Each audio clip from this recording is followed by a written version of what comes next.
I'm done rereading Valley of the Dolls by Jacqueline Suzanne, and I am so ready to talk about it. I reread Valley of the Dolls because one of my favorite podcasts, Book versus Movie, they were doing a redo of the book and the movie. Valley of the Dolls was the reason why I found out about the Book versus Movie podcast, because there was like an ad on Facebook. When they said they were going to redo the book, I was like, okay, so I am going to reread this book, rewatch the movie, and go and like listen to the episode of Valley of the Dolls. Comment a timestamp or just comment anything that resonated with you in this video. This book is long. She's what? How long is she? She's like 442 pages. I tabbed up a few things in the book, like a few tabs, some notes and stuff like that, stuff that like stood out to me in the book. And I'm really looking forward to hearing what the Margos have to say about Valley of the Dolls. But now, here's what I have to say about my experience rereading Valley of the Dolls. I was so much younger when I initially read this, and I don't think I understood a lot of the themes and a lot of the stuff that happened here. Like, I kind of knew about like drugs and like sex and the alcohol abuse, but I wasn't as aware of mental health issues. One thing I also realized, it's like this book kind of passes the Bechdel test with quite a few scenes. There are scenes where there are like two women talking to each other, not about a man. Although some of those conversations weren't the best, some of those conversations were about like, I'm about to get this bitch the fuck out of my show. She's not about to upstage me. She's not about to take away my opportunities. Which I almost kind of wanted to say is kind of like a feminist novel. It's not really much of a feminist novel, because some of these were like, I mean, there were feminist moments. The three women, three friends who got together, they bonded and stuff. They helped each other. But there were times when there were like women who were just very not the best to other women, like throwing other women under the bus. And sometimes over a man. What is going on with these women? One thing I kept saying as I kept reading this book was it is a product of its time, I suppose, because this book, I think it came out in the 1960s, and the timeline of the book spans from the 1940s, I think 1945, all the way up to 1964. A lot of what happened, there's a lot. Girl, let me tell you, there was a whole lot of misogyny. Well, there was a lot of misogyny, but it wasn't like overt misogyny, but there were moments of just misogyny.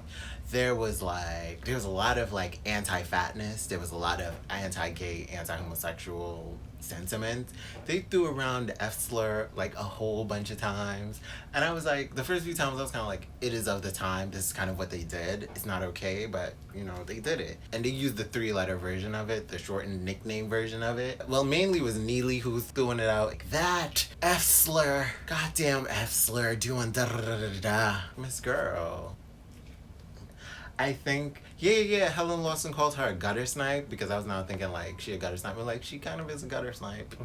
There was a moment where they actually called out canceling somebody, and Neely was the person that they were canceling. So the main characters we have are Anne, Neely, and Jennifer. Anne takes up a bulk of the story, and she shouldn't have, honestly. And part of it is, I think Anne is a self-insert of Jacqueline Suzanne. Because I watched a documentary, and in that little documentary, I got a little bit more insight into Jacqueline Suzanne, her process of writing this book, and her inspiration behind this book. In doing that, I realized that she used a lot of real life people, because Jacqueline Suzanne was like, she started off her career as an actress. It seemed that she took a lot of it from her life, and then reading Anne's story was just Jacqueline Suzanne's story, but more fictionalized and just a blonde. And I think Jennifer is supposed to be like a combination of Marilyn Monroe. I think, is it Bridget Bardot? It might not be Bridget Bardot, but it's supposed to be like, what's that other woman? The other woman with like, who's very vampy,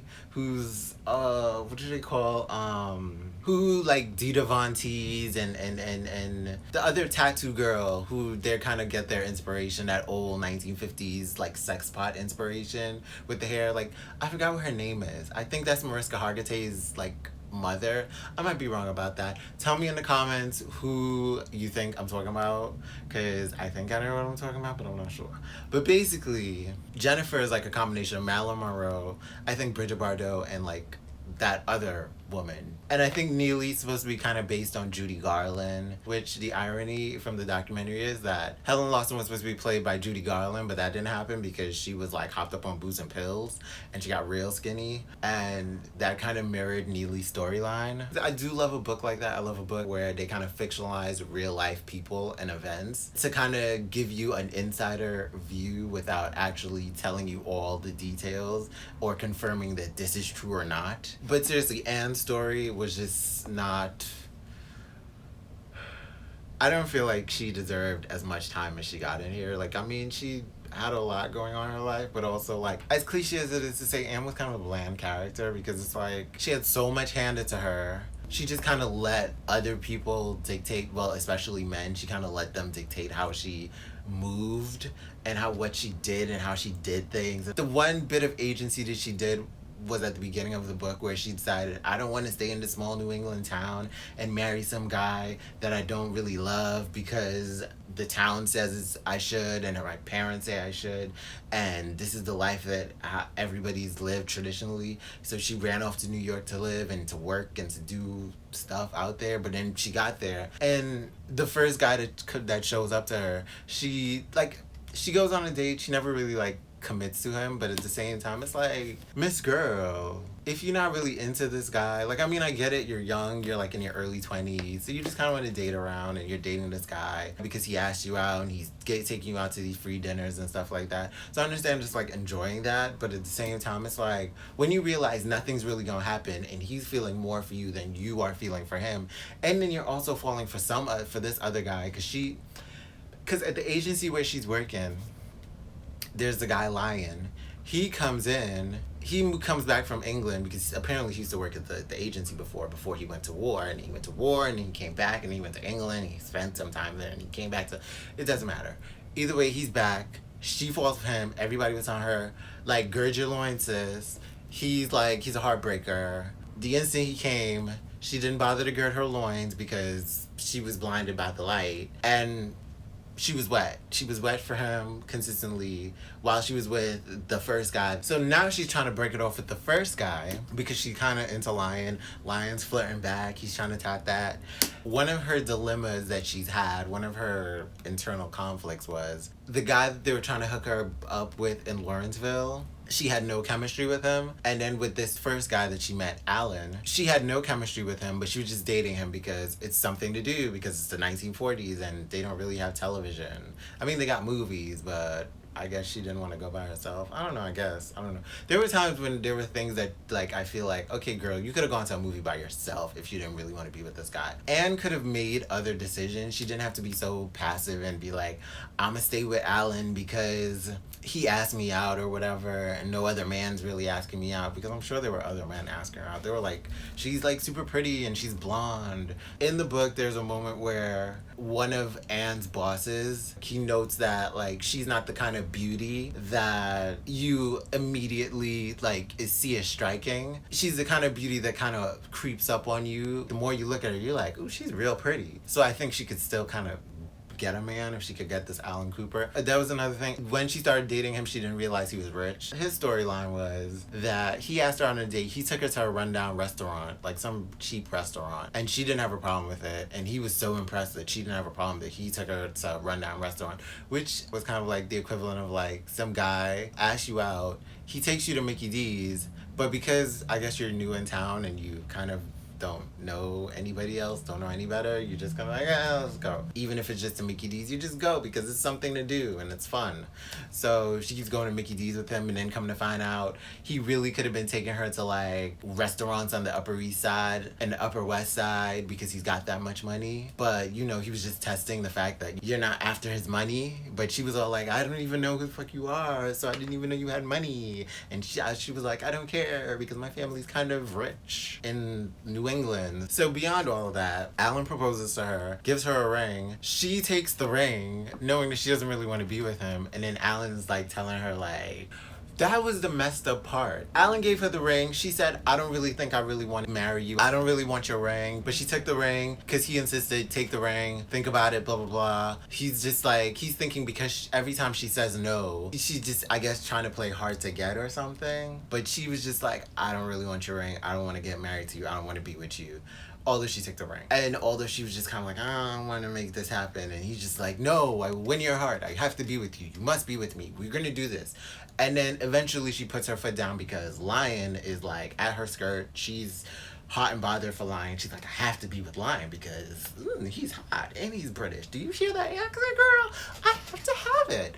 I need to bounce on that all night long. So Alan comes and turns around and be like, oh, you don't fucking want me? Bitch, who the fuck you think you are? I'm one of the richest motherfuckers in this town. I'm a bad motherfucker. Like, how could you not want to be with me? Alan was basically given like catcaller, street harasser tease at that point because he was like, you rejected me? Because you know, like in New York, if a woman's like walking down the street and a guy approaches her and says like, oh, I think you're beautiful, da da da da, give me your number, and she says like, nah, I'm not giving out my number, and then he's gonna be like, oh, you fucking bitch, you was ugly anyway. And basically that was what Alan was giving. Oh, how dare you not want to be with me, blah blah blah. You're gonna shrivel up and die old, you terrible bitch. Like, how dare you not be with me? I'm giving you all the love. And she was just like, I have no interest in being with you. So they end up breaking up. She gets with Lion. They have a cute little romance. She's just loving the sex. Sex is blowing her mind because with any other man that she's had sex with, she just has no connection with these men. But with Lion, whew, flames, honey. Fire all over the place. Anne's mother and her aunt die, and they leave inheritance for this bitch. This bitch has money. Anne has money. Anne is a rich bitch. Like, everything is handed to her. She goes to Lawrenceville to bury her mother, to claim the house, to sell the house, to sell the furniture. She was like, I don't want to live in no fucking Lawrenceville. Fuck this bullshit. I don't want to be here. Sell all that shit. Give me all the money. Put it in my bank account. Give it to Henry so Henry could invest it in the stock. Let me bank my money. Cute. All of that. Lion is like, he goes back to Lawrenceville with her. He was like, oh my gosh, I like it in Lawrenceville. And because he wants to be a writer. So he's like, this would be a great place for me to write. So he's like, yo, let's stay, get married here, settle down and live in Lawrenceville. Since it's like a nice place, it'll help me be a writer. It'll help me get that first book out. And then when we get that first book out, then we can probably move back to New York City or something. I don't know. But he was like, he wants to stay in Lawrenceville. But she's so bloody adverse to being in Lawrenceville because, I don't know, it's so oppressive to be in that small town where you have all this money and all this stuff going on for you. So she's like, I want to go back to New York. Fuck that.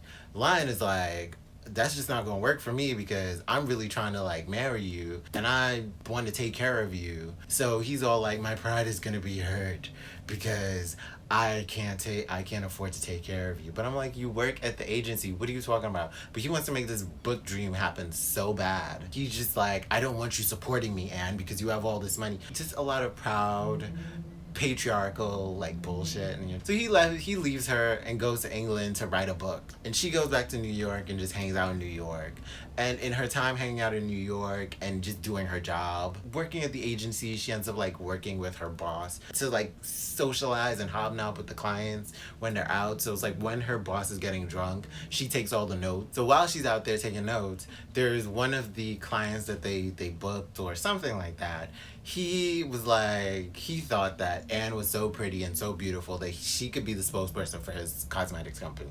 So she gets that handed to her. She got a new job where it pays her a whole bunch of money and she gets to be on TV because TV is now a burgeoning industry. So she becomes the Gillian girl for Gillian Cosmetics. I guess she stopped working at the agency. I think she was trying to still work at it don't matter. She was doing too much.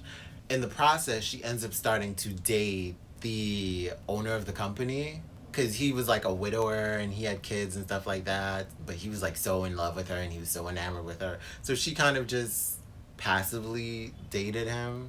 I guess she just kind of like fell into the relationship, but she wasn't like super attracted to him because he was significantly older than her, because I think she's like in her late 20s, early 30s when she got with him. And he was like in his 40s or 50s or something like that. They were dating. He didn't want to settle down and get back into a relationship because he was like, I already got kids, I'm already married, I don't want none of that. She was fine with that. She was okay.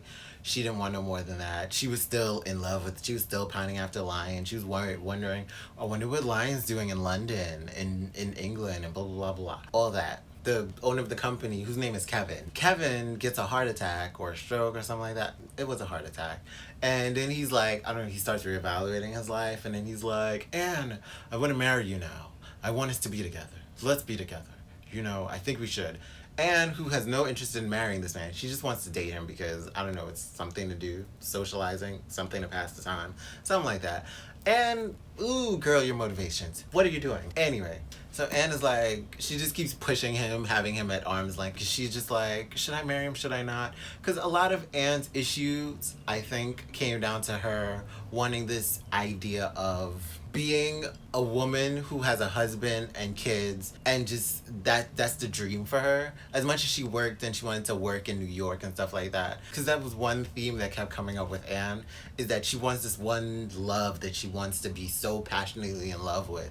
And then she wants to have like a family and married and kids and stuff like that. And it's like great to have those dreams and goals, but I felt like she was compromising a lot of herself just to try to make that stuff happen. Then in the process of her and Kevin thinking about getting married and her kind of pushing back the marriage situation, Lion comes back from London, where he's written like, I think 2 or 3 books. The first book was a flop. The second book was a success, but it wasn't that good. I think he was like writing a 3rd book, or he wrote a 3rd book, and then he became like a journalist in England. He was getting paid and making money and all that stuff. And he came back to New York because he had to work on some assignment in New York. And he met up with Anne and Kevin. Anne was back in her feelings for him again. She decided, you know what, I'm not gonna marry you, Kevin.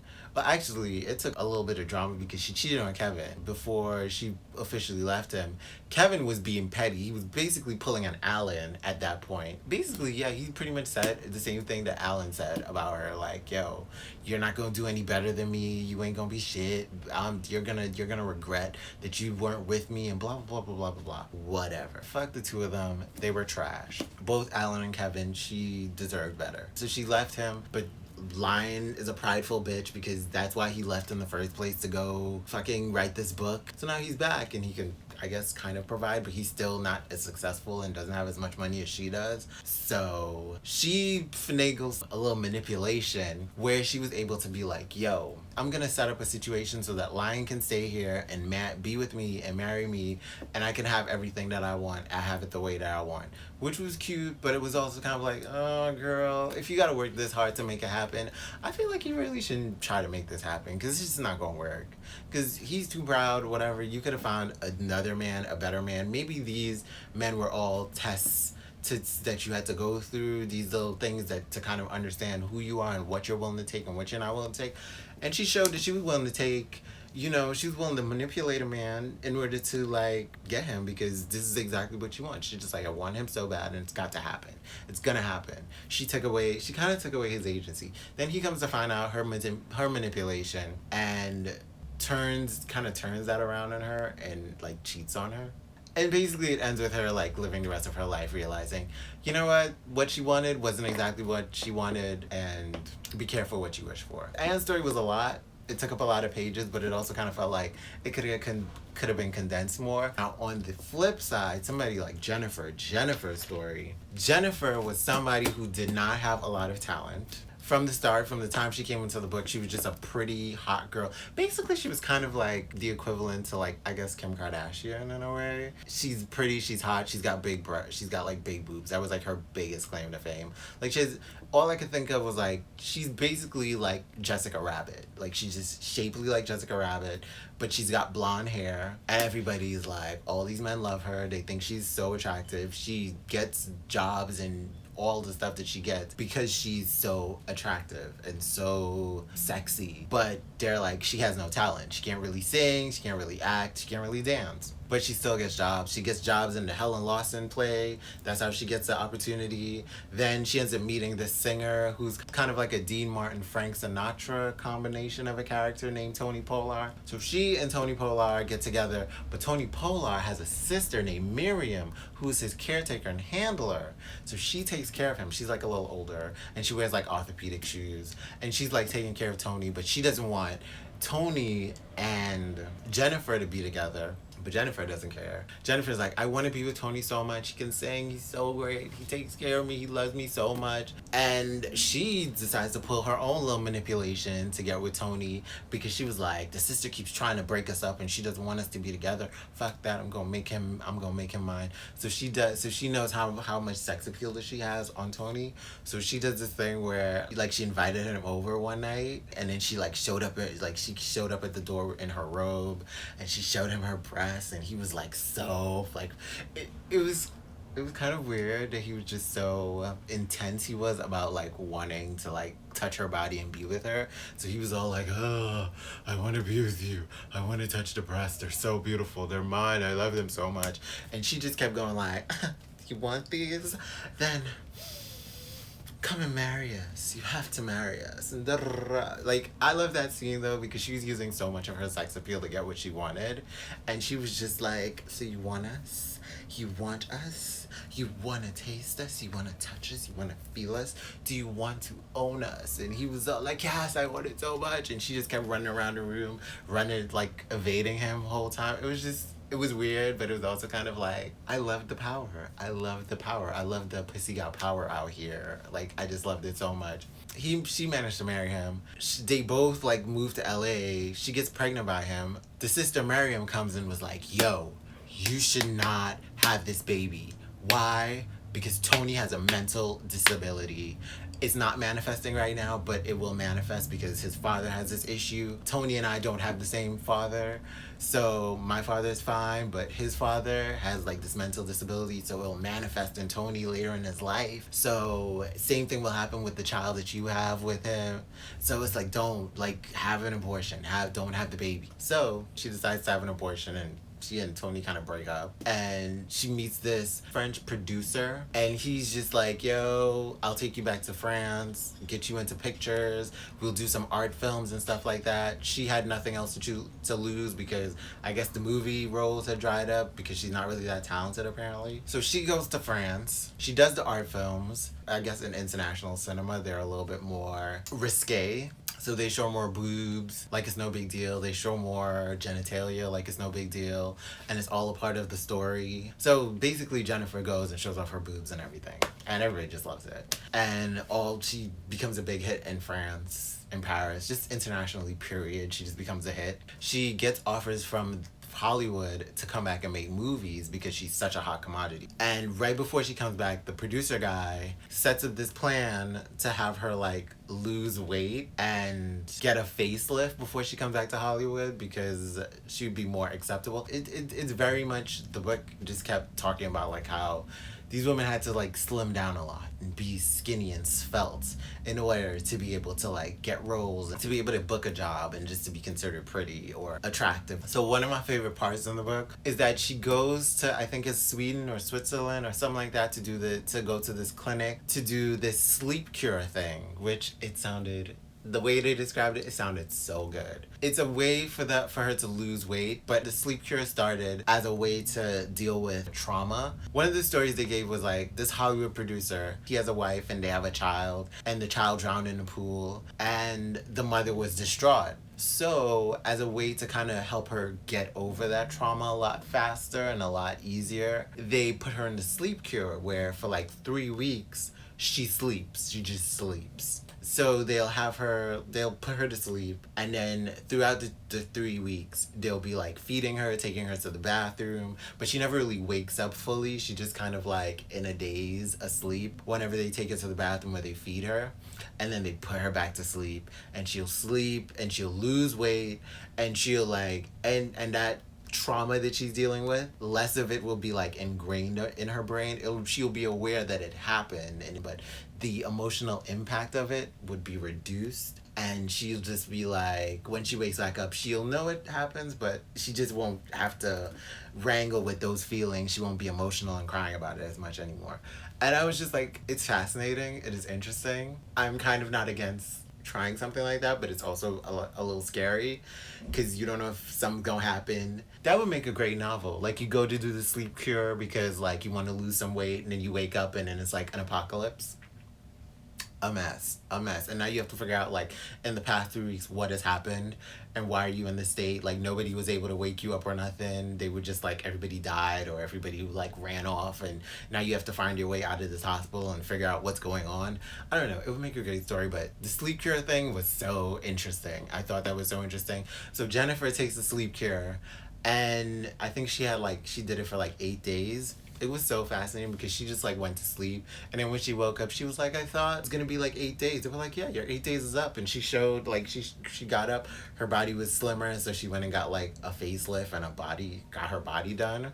I tell you, Jennifer's story was very, very much like a very Kim Kardashian, very like famous because you're famous kind of girl, but she wasn't necessarily famous because she was famous. Like, she ended up in shows and stuff. She was famous because she was hot. That's basically it. She was famous because she was hot, and I didn't have a problem with that. Like, go for it, girl.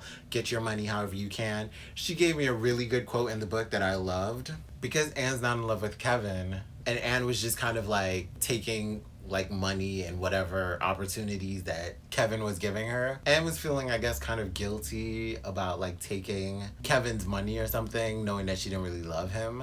Jennifer was like, you earned it. Anytime you put up with a man's company when you can't stand him, you should have something to show for it. Sell it. And I was kind of like, fabulous, because I was like, girl, sometimes, like, if you gotta put up with it, you might as well get the money, okay? If I'm gonna have to put up with your bullshit, pay the bills at least. At least pay the bills. Thanks, okay? We're good. So Jen comes back to US, starts starring in movies, and she ends up meeting this, she becomes successful in the US, in Hollywood, and making movies. And she meets the senator is in love with her, and finally she's found a man who could love her for her and not just her body. But then she found out she has like breast cancer, and she would have to get a mastectomy. Ooh, child, it was so primitive. Like, they didn't even bother to be like, oh, let's start by like taking I don't know, I think they took the lump out, but then they just did a mastectomy because it's like, that was sad. Like, her story was kind of sad. It was the shortest and it was kind of the saddest. Honestly, I feel like Anne's story should have been as short as Jennifer's, because, girl, we didn't need that much from you, sis. Like, some of it could have been condensed. But I'm fine. Jennifer told her senator boyfriend that, hey, well, he's her fiance at that point, I can't have kids. And he was like, that's fine. I'm too old for kids anyway. I don't really want them.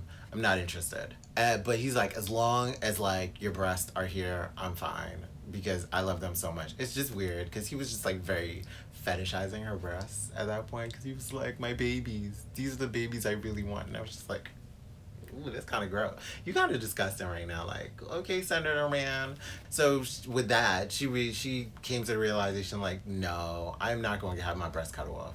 Like, I just don't want it. So she decided to go home and commit suicide, because she was like, I'm not going to be with the senator man. He's most likely going to leave me because I won't have any breast anymore. And I don't want to wither away and die of cancer. So she committed suicide. And that was the end of Jennifer's story, which was very, very sad. It was one of the saddest. And then there's Neely, who starts off as like this, 16, 17-year-old, like redhead spitfire of a girl. Like, she started off in this trio group called the Gaucheros, and with these, like, it was her and these two other guys, and I think one of the other guys was like married to, or like her sister's boyfriend or something like that. Like, we didn't know much about her family. All we know is like she and her family grew up in vaudeville. She barely went to school, and now she's in this group. I think they auditioned to be a part of Helen Lawson's show. Now they're a part of Helen Lawson's show. And somehow she got rid of the two gaucheros, and she got a big role in Helen's show. Because of this big role in Helen's show, she became a rising star, and she got an opportunity to sing on stage in New York and get like record deals, and people are like into her. And now she got movies and stuff like that. And in the process, she starts getting some grooming to make her like a little bit more refined. possibly refined, I'm not sure. She just got a little more gloss because she was able to have singing coaches and acting coaches and a designer to kind of brush up her image and make her look a little bit better, but she was still a little bit of like a real girl from the streets. That's fine, girl. Do you? She was fun. She was fun to read from because her voice was just so clear and so bold. She was just like, I don't give a damn. She's like, I'm who the fuck I am, and that's like, do you, sis? So she ends up dating the designer because like he's into her, but she's kind of into him too. But there's also a possibility that he's gay, I think. It was just kind of interesting because he kind of came in as like this designer who was gay, but like she and him started having a relationship and they had sex and a lot, and she was like, he's so good at it. So they got married. She had twins for him, but he ended up like cheating on her, and he cheated on her with men, and she was okay with that. And then he started cheating on her with this woman who was like this up and coming like new starlet up and coming actress, and she was just kind of like, how dare you cheat on me? Like, I was okay with you cheating with men before, but now you're cheating with women? How dare you? He shouldn't be cheating on you, period. So what are we doing here? So she ends up like calling him a bunch of F slurs because she's so upset. So she ends up divorcing him. That sends her spiraling. That's where the drugs and the drinking and the booze comes in. That's where the dolls from Valley of the Dolls comes in, because in this book, dolls are the nickname for pills. There are different kinds of pills like Nembutal, Secanols. What are the other pills? I think there's Detrix or Dexitrix or something like that. There's like quite a few different kinds of pills. There are pills to like take you to sleep, like sleeping pills, because I think Secanols are like sleeping pills. Nembutals are the pills that like keep you jazzed up for the day. And then there are like pills to help you lose weight. Just a lot of pills. They play a portion in the book, but they aren't like a big deal, I've realized in reading the book, because the bigger story about the book is the trials and tribulations these women go through and what kind of drives them to taking dolls and taking the pills. So Neely spirals and starts taking drugs and drinking, and then she starts messing up the roles and movies that she gets because she's such a big star and she's so successful. She feels like she can do whatever she wants, and the head of the studio is like, yo, Neely, you can't keep doing this. You're making us run over budget. You're making these movies late because you want to talk about, oh, my back is hurting, I have laryngitis, I can't show up on set today. You're fucking up our money, Neely. This is not okay. So Neely's like, I don't care. I'm a star. How dare you say I can't do these things? Girl, the money's involved. They don't care how you feel. Either you can show up on with your broken back or your laryngitis, or do you want to not do this movie anymore? Do you want to stop acting, period? Miss Thing just spiraled all the way till she ends up in a sanitarium. The sanitarium situation, it was interesting to read it. It was just dealt with like so in-depthly how they went into it. And after watching American Horror Story Asylum, where they showed you the experiences around the like 50s and 60s of, and I think it was the 70s, of being in those sanitarium asylums and how they treated mentally disabled and mentally ill people. That's kind of what was happening a little bit to Neely a little bit, but it honestly wasn't as bad as American Horror Story, but it was still kind of like, they were doing things like railroading her. Like, they put her in the sanitarium because she was thinking she was going to get a sleep cure, but in America instead of going to Switzerland or Sweden. I'm not sure where the sleep cure was happening, but basically she went to the sanitarium because she's thinking, oh, I could get the sleep cure so I could lose some weight just like Jennifer. The doctors there were like, no, girl, she needs more than that. She needs to be at the sanitarium to like get herself clear. So they basically kind of tricked her like into the sanitarium. They kind of took away her agency. She had to kind of work her way out of being in the sanitarium. So she had to kind of like prove that she wasn't mentally ill anymore, or that she was dealing with her mental illness a lot better. The psychiatrists and the doctors or whatever, they were being like super, super manipulative. They had this thing where they were like, okay, you give us 30 days in here, and once you can prove that you were good, we'll be able to let you out. I don't know, they kind of manipulated her where she ends up having these tantrums, and now they're marking that against her. They're marking like a whole bunch of stuff against her, so that leaves her in there for a longer period of time. So then anybody that visits who might be able to get her out, they're telling them like, yo, she's still not doing well. This is all the bad stuff that she's done. This is all the stuff that we marked against her. So she has to stay in here 3 months again.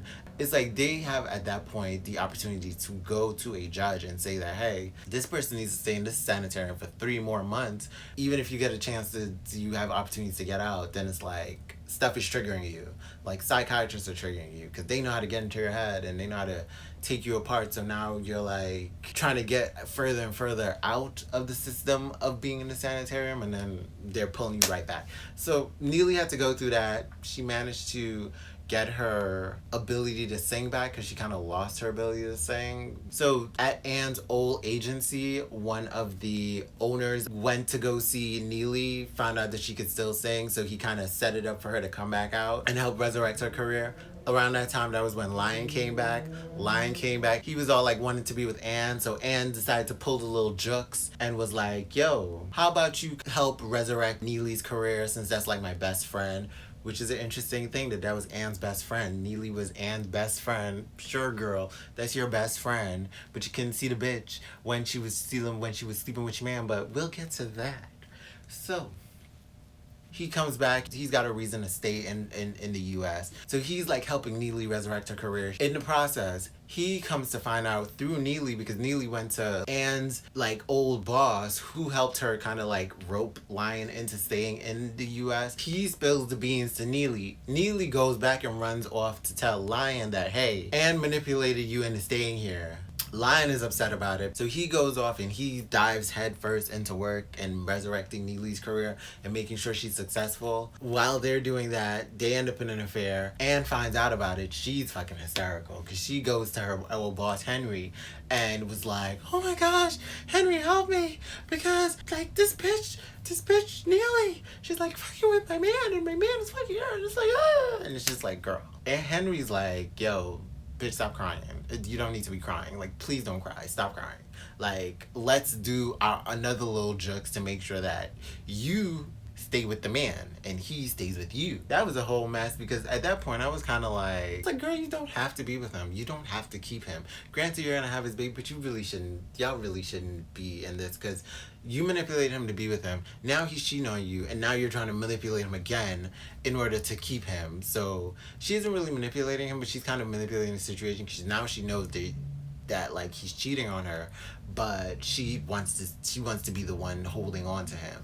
So she knows that Neely, who is like this feisty firecracker, what she calls a cobra, like she'll seem like a nice girl now, but then the more later on, like she'll end up driving Lion away. So she's like, oh, I'm just gonna wait on Neely to like drive him away, and then he's not gonna want to be with Neely anymore because he's such a proud man and he doesn't want to be like overbeared by a woman and blah blah blah blah. So Anna's like putting up with all the cheating and stuff like that. Neely's acting like Lion is her man, like calling Lion's phone, like calling up the house and being like, oh, Lion, you have to come over now. Da, da, da, da, da.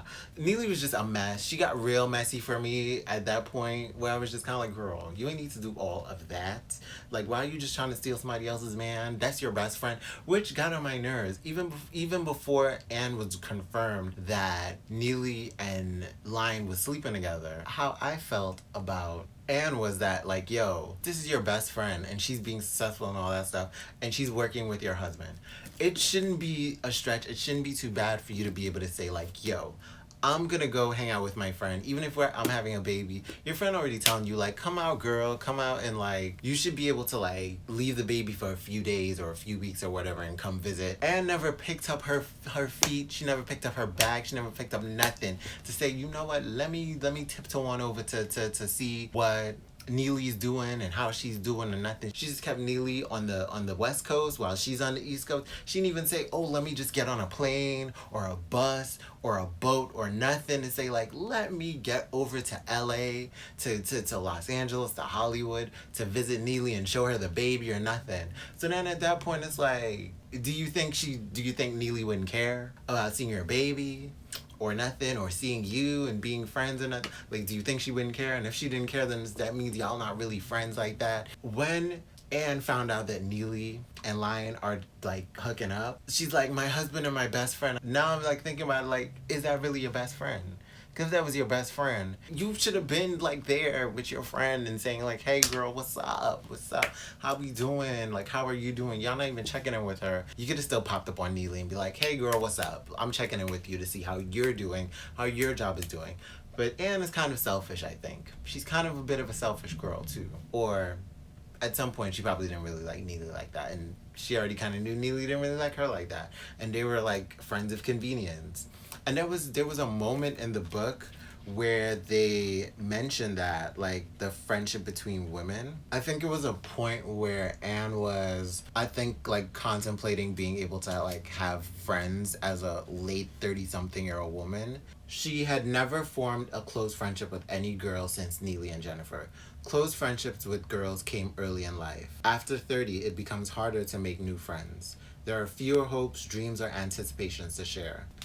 That was something that like I think it resonates for more than just like friendships between women, where people say it gets harder as you get older to make new friends, because at this point it's like you can't really bond over the same things anymore. Your lives kind of like separate a little bit, so it's like you can't, it's not easy to make friends. Like it when you're in high school and just basically in school period, you're bonding over the fact that we're both in school and we have our lives ahead of us. Now you're like full grown adults and you have bills to pay and all this stuff, and it's just harder to connect with other adults and make friendships that you feel might be real. I think the reason why Neely felt like it was okay to go after her friend's husband, partly because Neely was selfish, but also because she and Anne had kind of grown apart. Because the fact that Anne, even before the thing, she didn't even, but like after Neely got out of the sanitarium, she didn't like really spend a lot of time with Neely. She just kind of like didn't even bother. She was just all wrapped up in lying, and she never bothered to say like, you know what, let me check up on my friend. She had always kind of judged Neely a little bit, like at the point when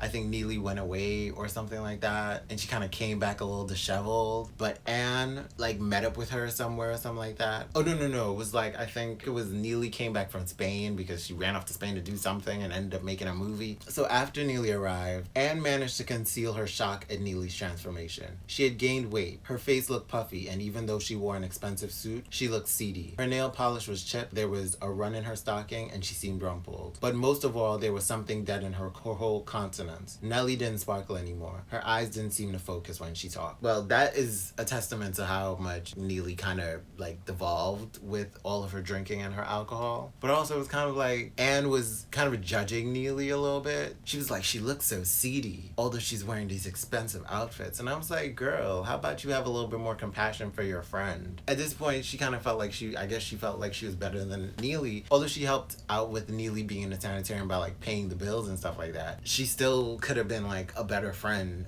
to Neely than just been like.